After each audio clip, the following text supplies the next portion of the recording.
தங்கள் மனம் கவர் திரைக்கலைஞர்களின் வாழ்க்கை பயணத்தை தாங்கள் தொடர்ந்து காண உங்கள் நியூஸ் மிக்ஸ் டிவியை சப்ஸ்கிரைப் செய்து கொள்வதுடன் நிகழ்ச்சி பிடித்திருந்தால் லைக் என்ற பட்டன் மூலம் தங்கள் விருப்பத்தையும் மற்றவர்களும் அறிந்திட ஷேர் என்ற பட்டன் மூலம் பகிர வேண்டுகிறோம்.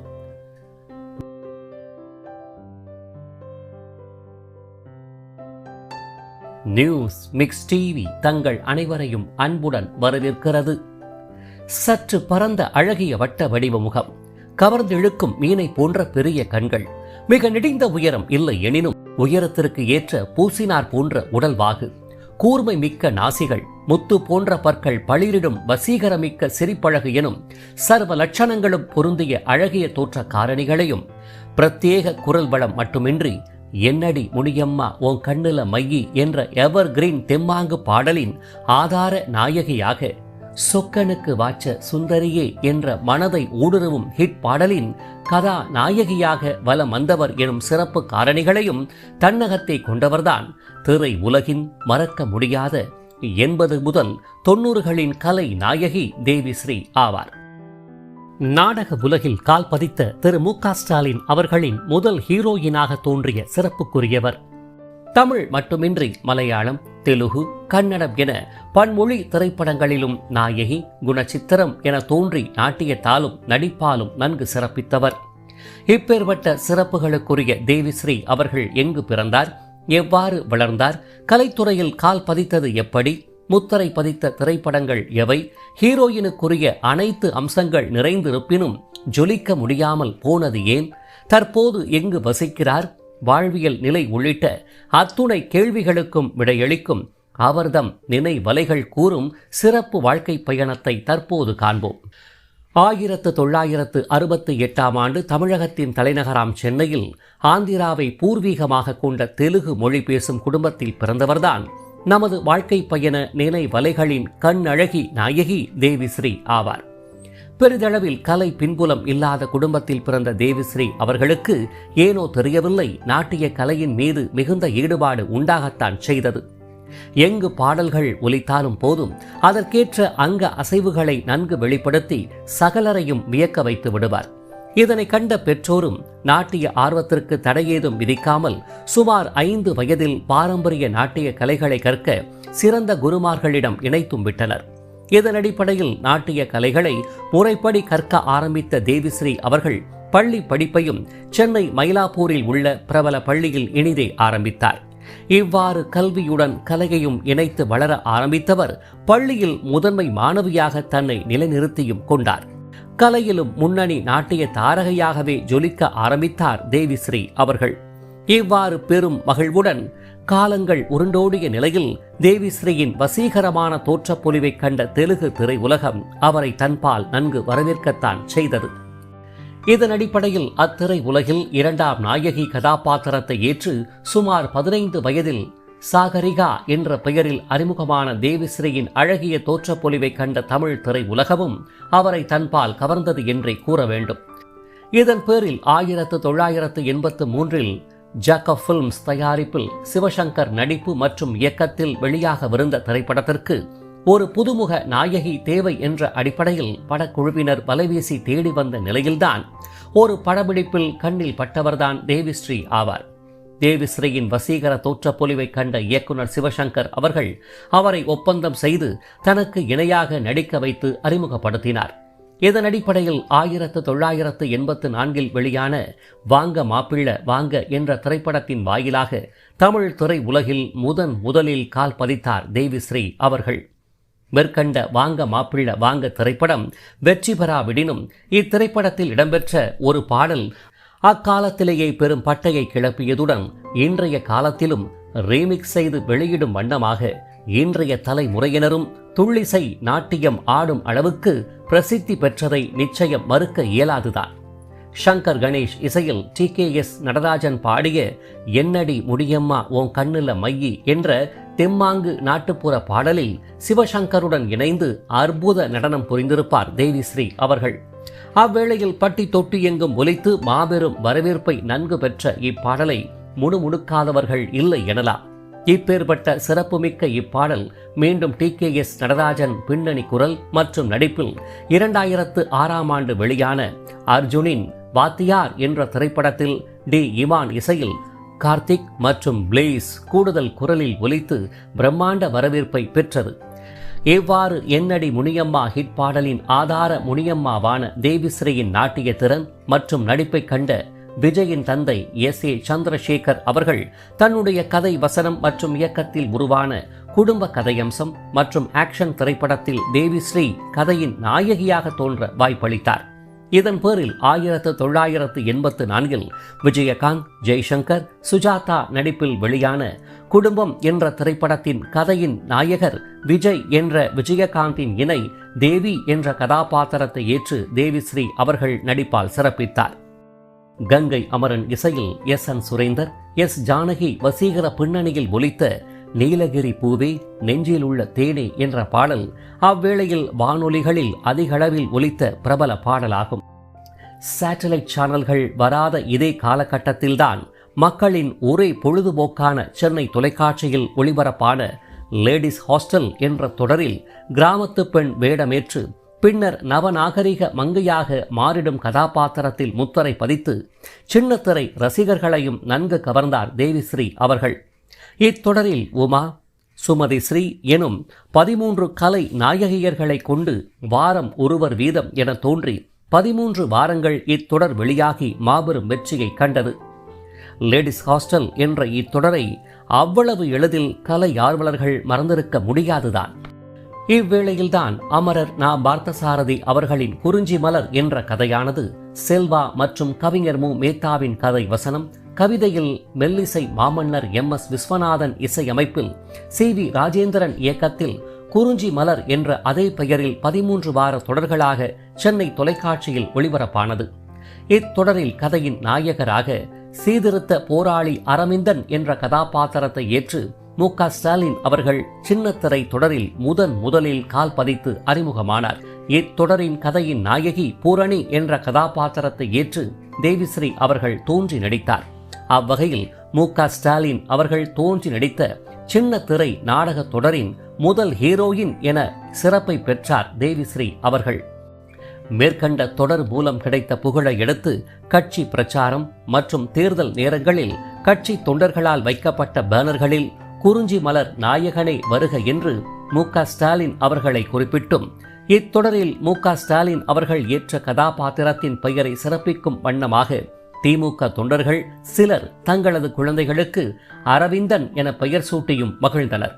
சின்னத்திரை தொடர் மட்டுமின்றி 1987இல் முரசு மூவிஸ் தயாரிப்பில் மறைந்த முன்னாள் முதல்வர் கலைஞர் மு. கருணாநிதி அவர்களின் கதை வசனத்தில் சொர்ணம் இயக்கத்தில் கார்த்திக், பாண்டியன், ராதாரவி நடிப்பில் வெளியான ஒரே ரத்தம் என்ற திரைப்படத்தில் நந்தகுமார் என்ற கதாபாத்திரத்தை ஏற்று வெள்ளித்திரையிலும் தோன்றி சிறப்பித்துள்ளார் திரு MK ஸ்டாலின் அவர்கள்.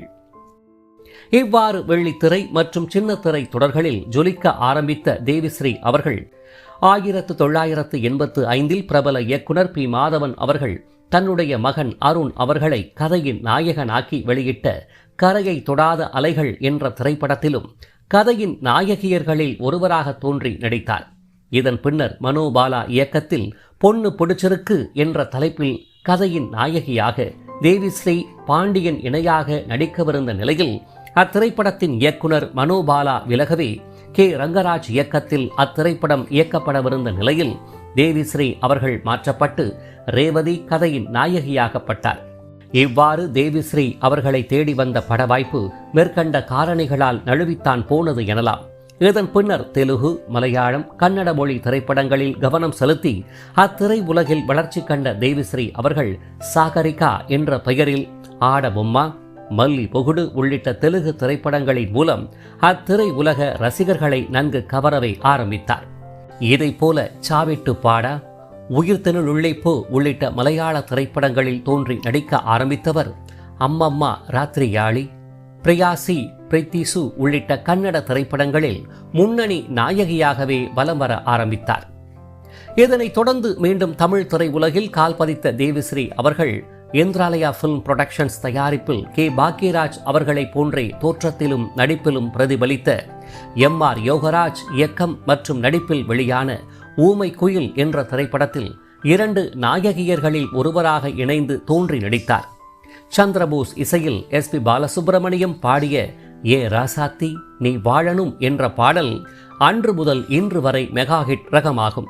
இப்பாடலில் தோன்றி தனது அழுகையின் மூலம் ரசிகர்களை கலங்க வைத்த தேவிஸ்ரீ அவர்கள் இதையடுத்து ராமநாராயணன் இயக்கத்தில் எஸ்.வி. சேகர், முரளி நடிப்பில் வெளியான முழு நீள காமெடி திரைப்படமான தங்கமணி ரங்கமணி என்ற திரைப்படத்தில் பைல்வான் ரங்கநாதனின் மகளாக ரங்கமணியான முரளியின் இணை மீனா என்ற கதாபாத்திரத்தை ஏற்று அதிக வசனங்களின்றி தனது முக பாவனைகளாலும் மனம் நிறைந்திருப்பார் தேவிஸ்ரீ அவர்கள். சங்கர் கணேஷ் வாலியின் பாடலிசை கூட்டணியில் ஜெயச்சந்திரன், சித்ரா பின்னணியில் ஒலித்த செம்பருத்தி பூவிது பூவிது என்ற பாடல் அவ்வேளைகளில் பிரபலமாகும். இதையடுத்து நாயகி, 2ஆம் நாயகி என்ற நிலையில் இருந்து காலத்தின் ஓட்டத்தால் இறங்கு முகத்தை நோக்கி சென்ற தேவிஸ்ரீ அவர்கள் இதன் பின்னர் தங்கை, குணச்சித்திர கதாபாத்திர நாயகியாகவே மாறிப்போனார். ஒரு சிறந்த அழகிய கலை நாயகியை தமிழ் திரை உலகம் நன்கு பயன்படுத்திக் கொள்ள தவறிவிட்டது என்றே கூற வேண்டும். இதன் அடிப்படையில் 1990 வெளியான ரஜினிகாந்தின் பணக்காரன் என்ற திரைப்படத்தில் ஷங்கர் எனும் சரண் ராஜால் சீரழிக்கப்பட்ட அபலை பெண்ணாக பின்னர் ரஜினிகாந்தால் காப்பாற்றப்பட்டு சரண் ராஜையை கரம் பற்றும் லக்ஷ்மி என்ற கதாபாத்திரத்தில் தோன்றியிருப்பார் தேவிஸ்ரீ அவர்கள். இளையராஜா வாலியின் பாடலிசை கூட்டணியில் மனு பின்னணியில் ஒலித்த 100 வருஷம் இந்த மாப்பிள்ளையும் பொண்ணுந்தான் என்ற வாழ்த்து பாடலில் அழகுற தோன்றியிருப்பார் தேவிஸ்ரீ அவர்கள். இதன் பின்னர் வி. சேகர் இயக்கத்தில் வெளியான பொண்டாட்டி சொன்னா கேட்டுக்கணும் என்ற திரைப்படத்தில் தர்மலிங்கம் என்ற கவுண்டமணி மற்றும் மனோரமாவின் 3வது மருமகளாக சின்னி ஜெயந்தின் மனைவி கிரிஜா என்ற கதாபாத்திரத்தை ஏற்று மனம் நிறைந்திருப்பார் தேவிஸ்ரீ அவர்கள். இதனைத் தொடர்ந்து எஸ்.பி. முத்துராமன் இயக்கத்தில் விக்ரம், சித்தாரா நடிப்பில் வெளியான காவல் கீதம் என்ற திரைப்படத்தில் ரமேஷ் எனும் சாய்குமாரின் மனைவி தங்கம் என்ற கதாபாத்திரத்தை ஏற்ற தேவிஸ்ரீ அவர்கள் கணவராலேயே கொல்லப்படும் வேதனை நடிப்பை ஏற்று மனதை கலங்க வைத்திருப்பார். இளையராஜா இசையில் வாலியின் அற்புத பாடல் வரிகளில் எஸ்.பி. பாலசுப்ரமணியம் மற்றும் எஸ். ஜானகியின் வசீகர பின்னணியில் ஒலித்த சொக்கனுக்கு வாச்ச சுந்தரியே என்ற பாடலில் அழகுற தோன்றியிருப்பதுடன் ரசிகர்களின் மனதை நன்கு கவர்ந்த தேவிஸ்ரீ அவர்கள் இத்திரைப்படம் முழுக்க தோன்றாவிடினும் குறைவான காட்சிகளாயினும் மனதில் நிலை பெற்றுதான் போயிருப்பார் என்றே சொல்ல வேண்டும். இதன் பின்னர் துணை கதாபாத்திர கலைஞராக கால ஓட்டத்தால் மாறிப்போன தேவிஸ்ரீ அவர்கள் காக்கும் காமாட்சி உள்ளிட்ட ஆன்மீக திரைப்படங்களிலும் தோன்றி தனது நடிப்பால் ரசிகர்களை கவர்ந்தே வந்தார். இதையடுத்து புதுமுக நாயகியர்களின் கலை உலக படையெடுப்பு, கலை உலக அங்கீகாரமின்மை, வாய்ப்புகள் குறைவு போன்ற காரணிகளால் சற்றே மனவேதனை அடைந்தவர் போதும் இந்த கலை உலக வாழ்வு என்ற எண்ணத்திற்கு ஆட்பட்டவராக 2000வது ஆண்டுகளுக்கு பின்னர் திரை உலகிற்கு குட் பை என கூறியதுடன் சிறந்த இல்லற வாழ்வை அமைத்துக்கொண்டு தற்போது தனது அழகிய அன்பான குடும்பத்துடன் அமெரிக்காவின் கலிபோர்னியா மாகாணத்தில் வளம் நிறைந்த நலன்களுடன் மகிழ்ச்சிகரமாக வாழ்ந்து வருகிறார்.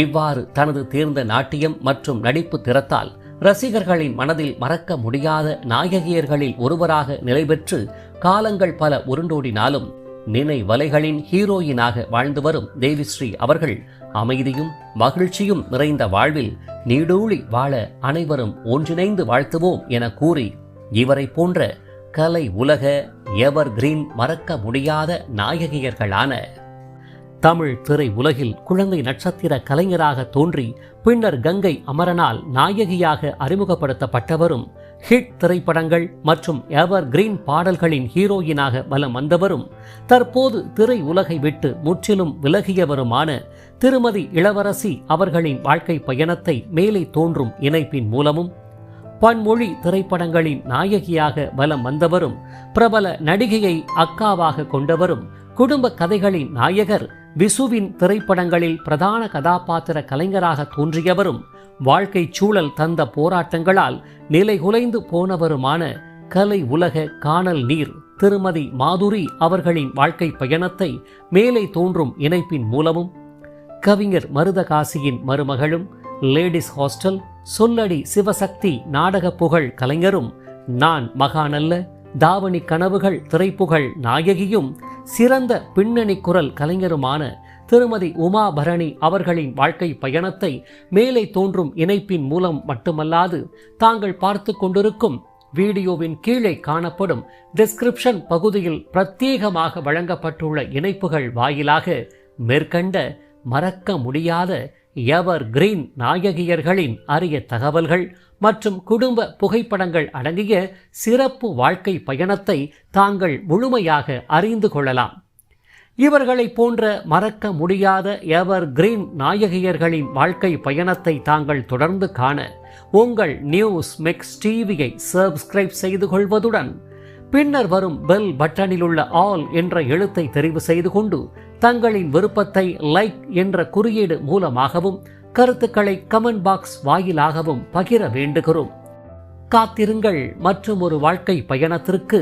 அதுவரை இணைந்திருங்கள் உங்கள் நியூஸ் மிக்ஸ் டிவியுடன். நன்றி.